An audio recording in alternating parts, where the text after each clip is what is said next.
বিসমিল্লাহির রহমানির রহিম।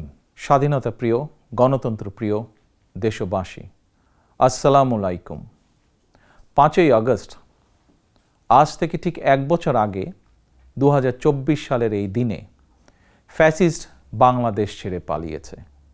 রাহমুক্ত হয়েছে বাংলাদেশ। স্বাধীনতা প্রিয়, গণতন্ত্র প্রিয় জনগণের জন্য দিনটি আনন্দের, দিনটি বিজয়ের।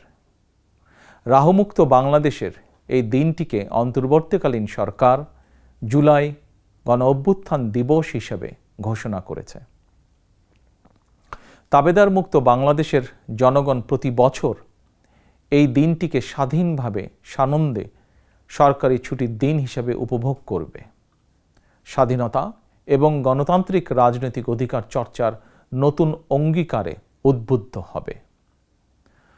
গণতন্ত্র প্রিয় ভাই ও বোনেরা, 21 শতকের এই বাংলাদেশে পলাতক স্বৈরাচার এক বিভীষিকার রাজত্ব কায়েম করেছিল। গুম, খুন, অপহরণ, হামলা, মামলা, নির্যাতন, নিপীড়নকে সাধারণ এবং স্বাভাবিক ঘটনায় রূপান্তর করেছিল।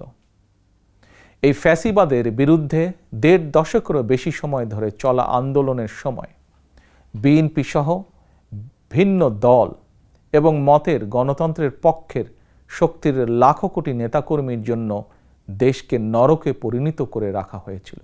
শত শত মিথ্যে মামলার কারণে ভিন্ন দল এবং মতের লক্ষ লক্ষ নেতাকর্মী সমর্থকের ঘর বাড়ি ছাড়া করে দেওয়া হয়েছিল।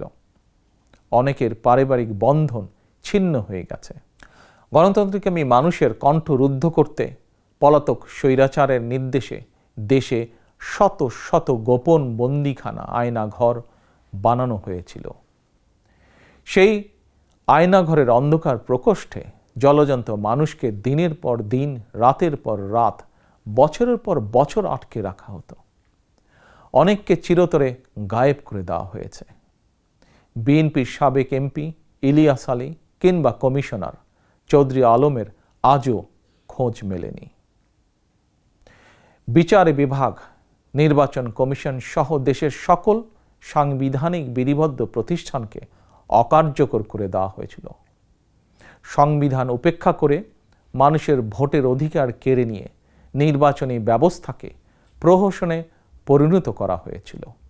দেশকে চিরতরে তাবেদার রাষ্ট্রে পরিণত করতে দেশের শিক্ষা ব্যবস্থাকে বিনষ্ট করার সকল আনুষ্ঠানিকতা প্রায় চূড়ান্ত হয়ে গিয়েছিল। বই খাতা কলমের পরিবর্তে রাজনীতির নামে শিক্ষার্থীদের হাতে তুলে দেওয়া হয়েছিল লগি, বৈঠা, হাতুড়ি বা চাপাতি।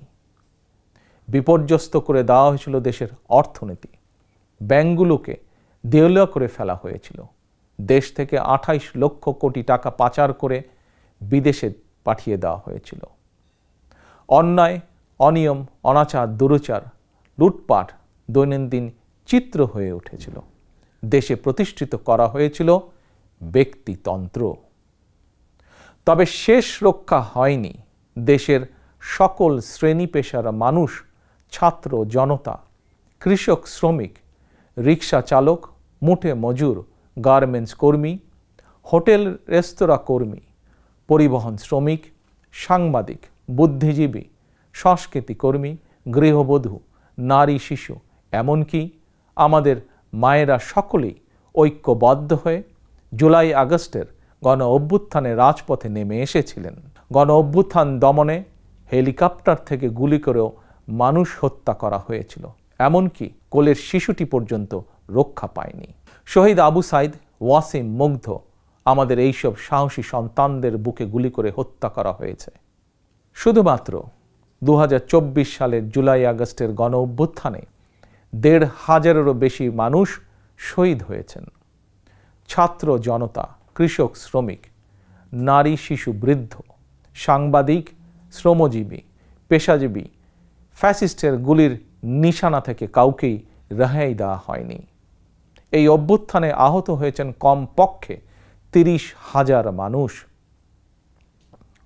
হাত পা, শরীরের অঙ্গ প্রত্যঙ্গ হারিয়ে আমাদের শত শত সন্তান, শত শত ভাই ও বোনেরা চিরতরে পঙ্গু হয়ে গিয়েছেন কিংবা চোখ হারিয়ে আজীবনের মতন অন্ধ হয়ে গিয়েছেন বহু মানুষ। এজন্যই আমি বলি 1971 সাল ছিল স্বাধীনতা অর্জনের যুদ্ধ, আর 2024 সাল ছিল স্বাধীনতা রক্ষার যুদ্ধ। 1971 সালে শহীদ মুক্তিযোদ্ধাদেরকে বাংলাদেশ ভোলেনি, 24-এর গণ অভ্যুত্থানে শহীদদেরকেও বাংলাদেশ ভুলবে না। 71 সাল থেকে আজ পর্যন্ত দেশ এবং জনগণের স্বাধীনতা অর্জন, স্বাধীনতা রক্ষা, স্বৈরাচার এবং ফ্যাসিবাদ বিরোধী আন্দোলন, গণতন্ত্র পুনঃপ্রতিষ্ঠার আন্দোলন, এভাবেই ইতিহাসের প্রতিটি বাঁকে বাঁকে লাখো মানুষ হয়েছেন শহীদ। আজকের এই দিনে আমি আবারও সকল শহীদদের অবদানকে শ্রদ্ধাভরে স্মরণ করছি। আহতদের দ্রুত আরোগ্য লাভের জন্য আল্লাহর দরবারে প্রার্থনা করছি। প্রিয় দেশবাসী, দেশ এবং জনগণের স্বাধীনতা এবং অধিকার প্রতিষ্ঠার জন্য নিজের জীবন বিলিয়ে দিয়ে শহীদগণ আমাদেরকে ঋণী করে গেছেন। এবার শহীদদের প্রতি আমাদের ঋণ পরিশোধের পালা। শহীদ পরিবারের কাছে সমগ্র বাংলাদেশ ঋণী। দেশে জনগণের রাজনৈতিক এবং অর্থনৈতিক ক্ষমতায়ন নিশ্চিত করে সাম্য, মানবিক মর্যাদা, সামাজিক সুবিচার প্রতিষ্ঠার মাধ্যমে একটি ইনসাফ ভিত্তিক গণতান্ত্রিক মানবিক বাংলাদেশ গঠনের মাধ্যমেই আমরা শহীদদের প্রতি ঋণ পরিশোধ করতে পারি। স্বাধীনতা প্রিয়, গণতন্ত্র প্রিয় ভাই ও বোনেরা, একটি গণতান্ত্রিক বাংলাদেশ প্রতিষ্ঠার প্রথম এবং প্রধান রাজনৈতিক উদ্যোগ হচ্ছে জনগণের সরাসরি ভোটে জনগণের প্রতি দায়বদ্ধ, জনগণের কাছে জবাবদিহিমূলক একটি রাষ্ট্র এবং সরকার প্রতিষ্ঠা। জনগণের কাছে দায়বদ্ধ একটি সরকার প্রতিষ্ঠার জন্য বর্তমান অন্তর্বর্তীকালীন সরকার কাজ করছে। প্রিয় ভাই বোনেরা, বিগত 1.5 দশকের ফ্যাসিবাদী আন্দোলনের সঙ্গে স্বাধীনতা পরবর্তী 3-3.5 বছরের সময়কাল ছাড়া আর কোনো শাসনামলের তুলনা চলে না। সুতরাং আমি সবাইকে বিনীতভাবে আহ্বান জানাবো, হিটলারের নাৎসিবাদ সম্পর্কে যেমন কেউ গৌরব করে না, পলাতক ফ্যাসিস্ট এর শাসনকাল নিয়েও গৌরব করার কিছুই নেই। ডাকাতি করে কিছু সম্পদ চ্যারিটি করলেও জনগণের চোখে ডাকাত যেমন গ্রহণযোগ্য নয়, তেমনি অন্তর্বর্তীকালীন সরকারের ব্যর্থতা খুঁজতে গিয়ে কৌশলে পলাতক ফ্যাসিস্টদের পক্ষে সাফাই গাওয়াও তেমন গ্রহণযোগ্য হতে পারে না। যারা কৌশলে ফ্যাসিবাদী শাসনের সঙ্গে বর্তমান অন্তর্বর্তীকালীন সরকারের তুলনা করতে চান, তাদেরকে স্মরণ করিয়ে দিয়ে বলতে চাই, 5ই আগস্ট বাংলাদেশে যা ঘটেছে এটি শুধু বাংলাদেশ নয়, বিশ্বের ইতিহাসেও মনে হয় নজিরবিহীন। 5ই আগস্ট গণভবন ছেড়ে ফ্যাসিস্ট পালিয়েছে। সংসদ ভবন রেখে তথাকথিত সাংসদ পালিয়েছে। আদালত ছেড়ে প্রধান বিচারপতি পালিয়েছে। বায়তুল মোকাররম ছেড়ে প্রধান খতিব পালিয়েছে। ক্যাবিনেট ছেড়ে মন্ত্রীরা পালিয়েছে। ফ্যাসিস্টের দোসররা গা ঢাকা দিয়েছে। তবে উদ্বেগের বিষয় হচ্ছে, পলাতক এই ফ্যাসিস্টের চক্রের মনে এখনো কোনো অনুতাপ, অনুশোচনা নেই। প্রিয় ভাই ও বোনেরা, হাজারো শহীদের রত্ন স্নাত রাজপথে ফ্যাসিবাদ বিরোধী অভূতপূর্ব জাতীয় ঐক্য গড়ে উঠেছে। বাংলাদেশে আর কখনোই ফ্যাসিবাদ কায়েম হবে না ইনশাআল্লাহ। কাউকে গণতন্ত্র হত্যা করার সুযোগ দেওয়া হবে না। বাংলাদেশকে আর কখনোই তাবেদার রাষ্ট্রে পরিণত করতে দেওয়া হবে না ইনশাআল্লাহ। আমি মনে করি এসব প্রশ্নে জাতীয় ঐক্য বহাল আছে, থাকবে ইনশাআল্লাহ। ফ্যাসিবাদ মুক্ত বাংলাদেশে যার যার দলীয় আদর্শ এবং লক্ষ্য বাস্তবায়নের ক্ষেত্রে রাজনৈতিক দলগুলোর মধ্যে ইস্যুভিত্তিক ভিন্ন মত থাকবে। এটি বিরোধ নয়, বরং ভিন্ন মত। এটি গণতন্ত্রের সৌন্দর্য। তবে ভিন্ন মত কিংবা বিরোধের মাত্রা যেন ফ্যাসিবাদ, উগ্রবাদ, চরমপন্থার উত্থান কিংবা পুনর্বাসনের কারণ না হয়ে দাঁড়ায়। সে ব্যাপারে প্রতিটি রাজনৈতিক দল এবং গণতান্ত্রিকামী জনগণের প্রতি সতর্ক থাকার জন্য বিনীত আহ্বান জানাই। আমি মনে করি প্রতিটি রাজনৈতিক দল যার যার দলীয় কর্মসূচি কিংবা এজেন্ডা নিয়ে জনগণের আদালতে যাবেন। জনগণ কোনটি গ্রহণ করবেন কিংবা কোনটি বর্জন করবেন এটি সম্পূর্ণ জনগণের এখতিয়ার। এভাবেই প্রতিদিনের রাজনৈতিক চর্চার মধ্য দিয়ে রাষ্ট্র জনগণকে শক্তিশালী করে তুলতে হবে। প্রিয় ভাই ও বোনেরা, স্থানীয় সরকার থেকে আরম্ভ করে জাতীয় সংসদ পর্যন্ত প্রতিটি স্তরে জনগণ যখন সরাসরি নিজের পছন্দের প্রার্থীকে নিজের ভোট প্রয়োগ করে প্রতিনিধি নির্বাচন না করবে, সরকার গঠন কিংবা সরকার পরিবর্তনের ক্ষমতা অর্জন করতে না পারবে, ততদিন পর্যন্ত রাষ্ট্র এবং সরকারে জনগণের ক্ষমতা প্রতিষ্ঠিত হবে না।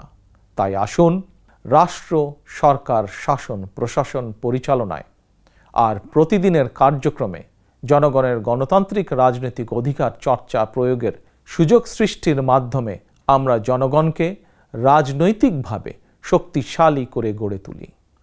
জনগণকে শক্তিশালী করে তুলতে না পারলে শেষ পর্যন্ত কোনো কিছুই শক্তিশালী এবং টেকসই হবে না। প্রিয় দেশবাসী, 2024 সালের 5ই আগস্ট বাংলাদেশের ইতিহাসের ঘৃণ্যতম ফ্যাসিস্ট পালিয়ে যাওয়ার পরপরই বীর জনতার উদ্দেশ্যে দেওয়া এক অভিনন্দন বার্তায় আমি বলেছিলাম, বিজয়ের কাছে পরাজিতরা নিরাপদ থাকলে বিজয়ের আনন্দ মহিমান্বিত হয়। সেটি পুনরায় স্মরণ করিয়ে দিয়ে দেশের গণতান্ত্রিকামী জনগণের প্রতি আমার আহ্বান, কেউ আইন নিজের হাতে তুলে নেবেন না, মব ভায়োলেন্সকে উৎসাহিত করবেন না, নারীর প্রতি সহিংস আচরণ করবেন না, অন্যের স্বাধীনতার প্রতি শ্রদ্ধাশীল থাকুন। একজন মায়ের চোখে বাংলাদেশ যেমন, আমরা তেমন একটি বাংলাদেশ গড়তে চাই যেখানে দল, মত, ধর্ম, বর্ণ নির্বিশেষে বিশ্বাসী, অবিশ্বাসী, সংশয়বাদী প্রতিটি সন্তান, প্রতিটি মানুষ নিরাপদে থাকবে। আজ এবং আগামীর প্রতিটি 5ই আগস্ট হয়ে উঠুক গণতন্ত্র, সুশাসন প্রতিষ্ঠা আর মানবিক মানুষ হয়ে ওঠার অঙ্গীকারের দিন। এই সুমহান অঙ্গীকার বাস্তবায়নের দীর্ঘ যাত্রায় আমি এবং আমার দল বিএনপি দেশের সকল গণতান্ত্রিকামী জনগণের সমর্থন এবং সহযোগিতা আশা করছি। আল্লাহ হাফেজ। বাংলাদেশ জিন্দাবাদ। বাংলাদেশ জাতীয়তাবাদী দল জিন্দাবাদ।